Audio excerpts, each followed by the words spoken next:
अब खबरें विस्तार से। गत 12 फरवरी से लापता 5 वर्षीय आयशा को सकुशल बरामद कर लिया गया है। बुधवार को कानपुर से पुलिस उसे लेकर शहर पहुंची। गत 12 फरवरी से लापता 5 वर्षीय आयशा को पुलिस ने कानपुर से बरामद किया और शहर लेकर पहुंची।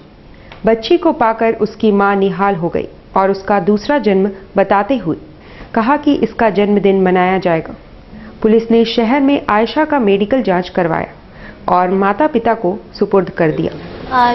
शाम में 6 बजे 12 तारीख था और घर पे टीवी देख रही थी बेटी, और जो ले जाने वाला रवि लोहार है नाम उसका लड़का का, वो टीवी देखते हुए बेटी को लेके चले गए। क्या पहले से रहता था रवि लोहार? जी हाँ, वो मेरे बगल में ही रहता है। अच्छा। जनसी ऑफिस में रहता है वो लड़का। तब फिर कब जानकारी मिला कब बच्ची सब? हम तो मार्केट गए थे शाम में 4 बजे। हम जब आके पता चला कि बेटी लापता हो गई, मतलब घर से नहीं है। फिर जैसे ही हम घर पे आए तो खोजबीन चालू हुआ। उसके बाद हम डायरेक्ट थाना वाला को फोन लगाए मेरे भैया और बुलाए। थाना वाला को बुला के खोजबीन हम लोग किए, घर में भी खोजे, कहीं नहीं मिला। तब जाके हम लोग थाना गए, बताया ऐसा सब बात है। उसके बाद उसके दूसरे दिन से ही प्रशासन लोगों ने हम लोग के साथ खोजबीन चालू की। कब मालूम चला कब बच्चे को सही सलामत है? हमें तो कितना था तो भूल ही गए। अभी कैसा लग रहा है? अभी बहुत खुशी लग रहा है कि बेटी सामने आ गई। कल तो थोड़ा खुशी था क्योंकि हम सिर्फ फोन से ही कांटेक्ट कर रहे थे। अभी सामने आ गई, बहुत खुशी लग रहा है। उससे बढ़कर खुशी और कुछ नहीं है। बेटी का जन्म देखा जाए तो मेरी बेटी का जन्म ही है। आज उसका दूसरा जन्म हुआ और हम चाहते हैं कि हमारा जितना फैमिली है, जितना हमारे साथ जो फैमिली साथ दौड़े हैं, वो हम लोग मिल के सब उसका आज जन्मदिन बनाएंगे, 5 साल का जन्मदिन। मनोहरपुर पंचायत के मुखिया और सेवक को रिश्वत मांगने के आरोप में एंटी करप्शन ब्यूरो ने धर दबोचा है। विश्वजीत साव नामक व्यक्ति द्वारा मनोहरपुर पंचायत के मुखिया दीनबंधु खटवा और सेवक पर रिश्वत मांगने की शिकायतवाद एसीबी में दर्ज कराई थी। बुधवार को एसीबी की टीम ने जांच बिछाकर दोनों को 12,000 राशि की रिश्वत के साथ दोनों को धर दबोचा। ट्रैप जो राज्य का 21वां ट्रैप है, फरवरी महीने के 22 तारीख के अंदर 21वां ट्रैप है और ये सफलतापूर्वक आज किया गया। और हम लोगों को सूचना मिली थी कि जो ये पाटपुर पंचायत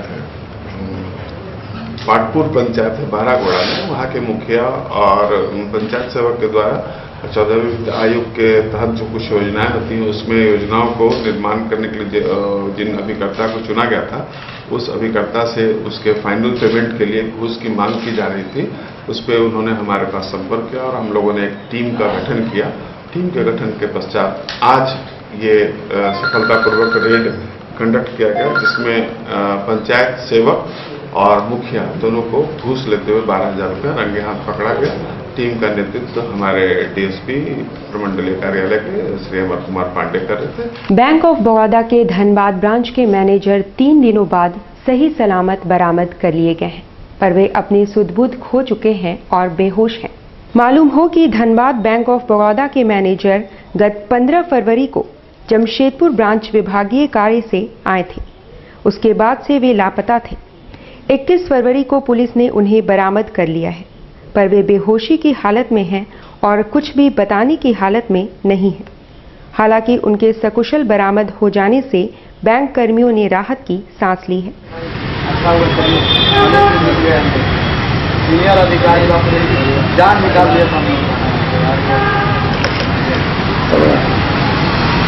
लापता हुआ बैंक ऑफ बड़ौदा के क्या अवस्था में मिला? क्या नाम था उनका? कहाँ मिली? अनिल भगत नाम था उनका। मैं यहाँ बैंक ऑफ बड़ौदा में मार्केटिंग देखता हूँ। वो कल रात में देर रात में 10 से 11 के बीच में धनबाद अपने घर पहुँचे हैं। अभी उनकी स्थिति ये है, एक्चुअली वो डिप्रेशन में है कि क्या वो बता नहीं पा रहे हैं, और इसलिए हम लोग उनको अभी छोड़ दिए हैं कि थोड़ा सा डॉक्टर ट्रीटमेंट भी कर रहा है। 1-2 दिन में जब वो सही हो जा रहे हैं तो उनका रियल पता चलेगा, कैसे गायब हुए थे, क्या हुआ था।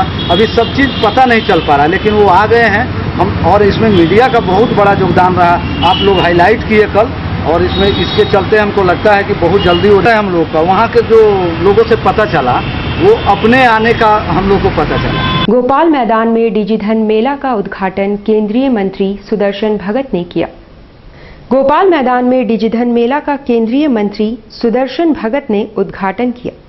इस मौके पर मंत्री सरयू राय, सांसद विद्युत वरण महतो, विधायक कुणाल सारंगी, लक्ष्मण टुडू सहित अन्य मौजूद थे। मेले की खासियत ये है कि यहाँ कैश का इस्तेमाल नहीं होगा, बल्कि डिजिटल ट्रांजैक्शन की जाएगी। कार्यक्रम के माध्यम से होगी, उनके अधिकांश विजेता झारखंड से हों और झारखंड राज्य कैशलेस लेन देन में देश का अग्रणी राज्य बने, ये हमारी शुभकामना है, हमारी प्रयास है। अब अधिक से अधिक जानकारियां प्राप्त करें और कैशलेस लेन देन को अपनाएं एवं अपने मित्रों तथा संबंधियों को भी कैशलेस लेन देन के लिए प्रेरित करना चाहिए। ऑनलाइन भुगतान प्रणाली पूरी तरह से लागू होने से सरकार की जो कल्याणकारी योजनाएं हैं उसका लाभ भी अधिक से अधिक लोगों को या अधिक से अधिक लोगों तक इसका लाभ पहुंचे। कहने को तो अभी सिर्फ फरवरी का माह चल रहा है, लेकिन मौसम ने अभी से अपना रुख दिखाना आरंभ कर दिया है। मौसम विभाग की माने तो इस वर्ष गर्मी अपना पिछला रिकॉर्ड तोड़ देगी। मौसम विभाग द्वारा पूर्वानुमान लगाया गया है कि इस बार गर्मी अपना पिछला रिकॉर्ड तोड़ेगी, इसलिए लोगों को अभी से सावधान हो जाने की जरूरत है। तापमान में लगातार वृद्धि होती जा रही है। बुधवार को 2.8 डिग्री की बढ़ोतरी के साथ अधिकतम तापमान 37 डिग्री पार कर चुका है। इसके अलावा 20 किलोमीटर की रफ्तार से पछुआ हवा भी चल रही है। अमूमन ये स्थिति मार्च या अप्रैल में होती है। दिन में लोग परेशान हैं और अभी से चेहरे ढककर चलने में भलाई समझ रहे हैं।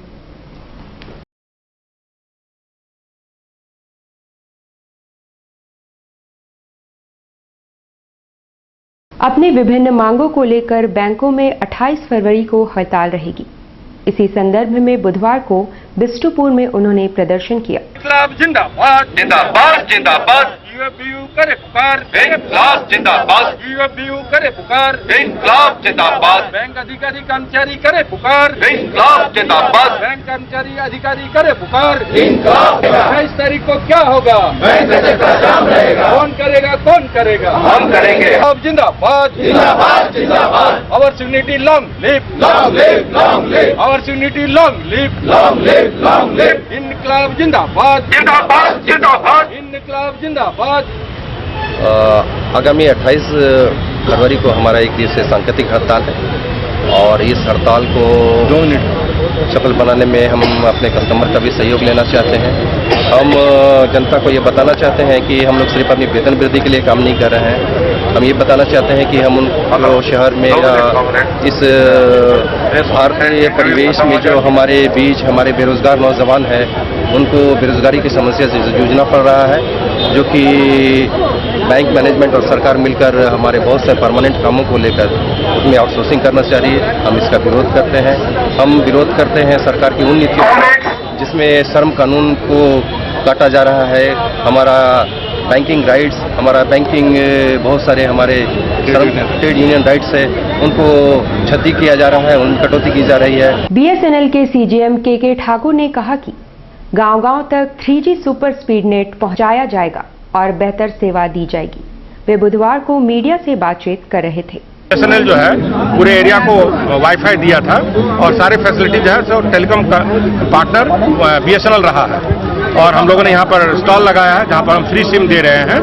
और हम आज लोगों से शेयर कर रहे थे कि पूरे झारखंड में हमने सारे टावर्स को न्यू टेक्नोलॉजी से चेंज कर दिया है। अब हाई स्पीड 3G हमारे पूरे 96 टावर्स को हाईफाई और हाई स्पीड 3G हमने दे दिया है।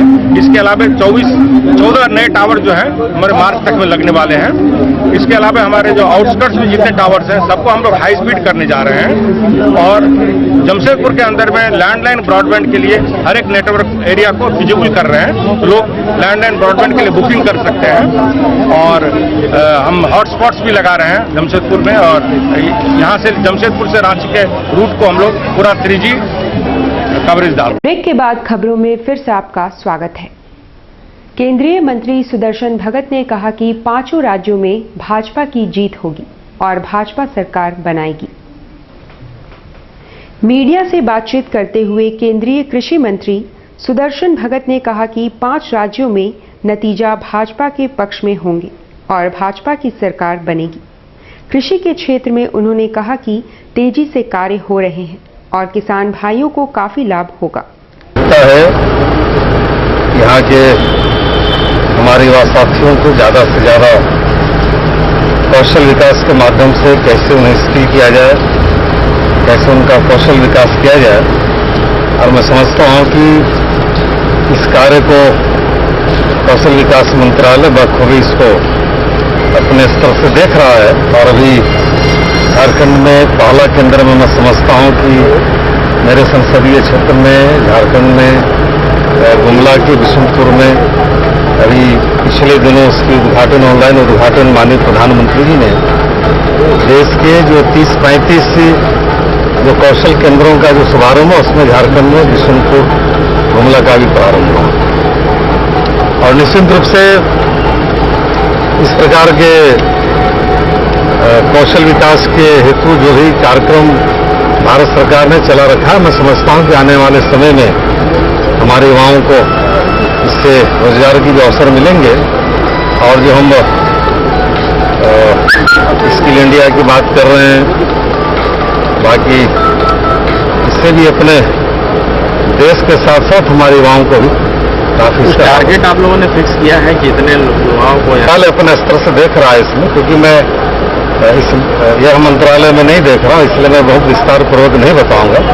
लेकिन सरकार की और इस मंत्रालय की पहली प्राथमिकता है कि सारे युवाओं को कैसे उसका, चाहे वो पढ़े लिखे हों, चाहे अनपढ़ हों, कम पढ़े लिखे हों, सभी के लायक उनके लिए उनका स्किल करना। और उसके लिए फिर आपके मंत्रालय में अभी क्या क्या काम हो रहा है? अभी जो टारगेट आप लोगों ने फिक्स किया है, अभी तो हमारा इस बार तो हमारी सरकार ने ग्रामीण विकास को और एग्रीकल्चर को इस बार के बजट में पहली प्राथमिकता दिया है। और आने वाले समय में आदरणीय प्रधानमंत्री जी का जो सोच है, संकल्प भी है कि हम कैसे किसानों की आय को डबल करेंगे। इसके लिए आज सोयल हेल्थ कार्ड के माध्यम से, चाहे प्रधानमंत्री फसल बीमा योजना के माध्यम से, प्रधानमंत्री कृषि सिंचाई योजना के माध्यम से, और अन्य हमारा जो डेयरी का जो प्रक्षेत्र है, फिशरी का जो प्रक्षेत्र है, नीली क्रांति के माध्यम से, चाहे हमारा बागवानी मिशन के माध्यम से हम लोग प्रयास कर रहे हैं। और भारत सरकार की भी कोशिश है राज्य सरकार से मिलकर कि किसानों को इन योजनाओं के माध्यम से ज्यादा लाभ पहुंचे।